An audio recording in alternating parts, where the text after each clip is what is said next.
माँ भूख लगी है, मोदक देना, लड्डू देना। माँ कहती आज तो बना ही नहीं है। षडानंद कार्तिकेय जी के पास गए, गणेश जी भैया भूख लगी है। गणेश कार्तिकेय जी बोले तेरी तो भूख बारी न्यारी है, तेरी भूख कम होती है, एक दो लड्डू से तेरा काम चलता है, नहीं है मेरे पास में। अशोक सुंदरी के पास पहुंच गए, जी लड्डू, जी के है ही नहीं, रखे थे तो ऊंदरा खा गया, चूहा, लड्डू ही नहीं बचे। ओ अब शंकर जी की लीला बड़ी अपरंपार है, शिव जी ने बड़ी भारी कृपा करी। गणेश जी को भूख लगी, और जब भूख लगती है तो चाहे सास हो, चाहे बहू हो, चाहे तुम रोज पिज्जा खाओ, चाहे बर्गर खाओ, चाहे चाउमीन खाओ, जब भूख लगती है तो बासी रोटी भी निपटा जाते हो। भूख लगने पर है, भूख लगी तो बासी रोटी। अब गणेश जी को याद आया, रात्रि का समय, मध्य रात्रि हो रही है, लड़की बेटी गणेश को पुकार रही है, मेरा गणेश आएगा, 2 लड्डू उसका, आधा पानी उसका, आधा लड्डू मेरा और आधा पानी मेरा। बस गणेश जी को याद आ गया, इतनी रात्रि को मंदिर भी बंद पड़े, कौन भोग लगाएगा, क्या करूं। एक ही बेटी है जो आधी रात को भी मुझे बुला रही है, आधी रात को।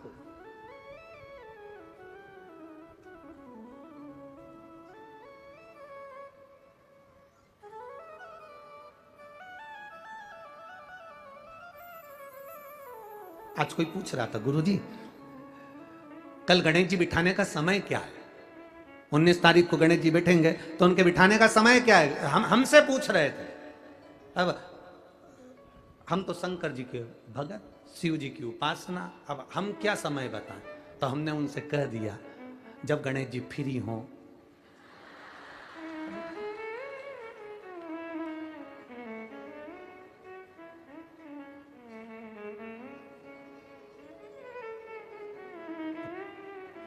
तो उन्होंने पूछा गणेश जी फ्री कब रहते हैं? तो हमने कहा अब ये तुम्हारे ऊपर, हमको तो मालूम भी नहीं, हम तो अपॉइंटमेंट लिए भी नहीं उनसे, तो तुम्हें ज्यादा इसमें। तो किन आप शंकर जी की कथा करते हो, आपको नहीं मालूम कि गणेश जी कब फ्री रहते हैं? हमने कहा गणेश जी फ्री रहने का केवल एक समय होता है, एक टाइम होता है, एक पल होता है, एक घड़ी होती है कि गणेश जी महाराज हमारे घर में आ गए। गणेश जी की सबसे पहली जो आरती हो, उस आरती के समय पर अगर धूप बत्ती जलाई जाए या गोबरी को जलाकर उसमें गूगल छोड़ी जाए और गूगल छोड़ने के बाद गणेश जी का नाम ध्रुम वर्ण कह दिया जाए तो गणेश जी को तुम्हारे घर की पूजा स्वीकार करना पड़ती है। बस वो समय हम जानते। हम तो बस उतना जानते हैं कि शिव महापुराण में लिखा और मुद्गल पुराण में लिखा, गणेश पुराण में लिखा, गणेश जी का एक नाम होता है ध्रुम वर्ण। क्या नाम है? ध्रुम वर्ण गणेश जी का एक नाम होता है। जब हम धूप जलाकर और धूप लगाने के बाद में गणेश जी की सबसे पहली आरती करने के पहले अगर हम सबसे पहली आरती गणेश जी की कर रहे हो, अपने घर में स्थापना कर रहे हो, बिठा रहे हो, और तुम चाहते हो कि गणेश जी मेरे घर में आके मेरी पूजा को स्वीकार करें और जो मांगू मेरा गणेश मुझे दे 10 दिन के अंदर, तो पहला नाम लेकर पुकार लेना ध्रुम वर्ण विनायक, बैठो, बस काम हो गया। वो फ्री होकर आता, वो बैठता है अलमस्तता में।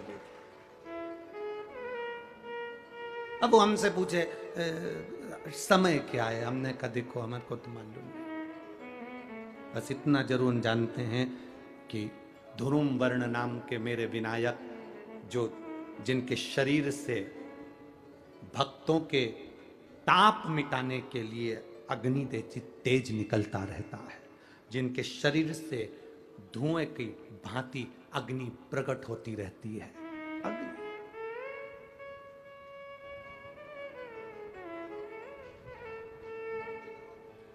हम तो उनको पहचानते हैं जो दुनिया के ताप मिटाने के लिए प्रगटा, उनके शरीर से अग्नि धुआं तेज पुंज प्रकट हुआ, वो ध्रुम वर्ण विनायक साधारण, उसका केवल नाम उच्चारण कर कर भी अगर विराजित किया जाए, वो आया स्वीकार करेगा। 10 आप अभी तक बिठा लेते थे सिद्धि विनायक आओ, मयूरेश्वर आओ, भगवान को बल्लेश्वर पधारो, आपने बुलाया, आया, वो बैठा, वो ऐसा नहीं कि नहीं बैठा, पर हमें समय का भान नहीं हो पाया, हम किस समय पर भगवान को रिझाएं।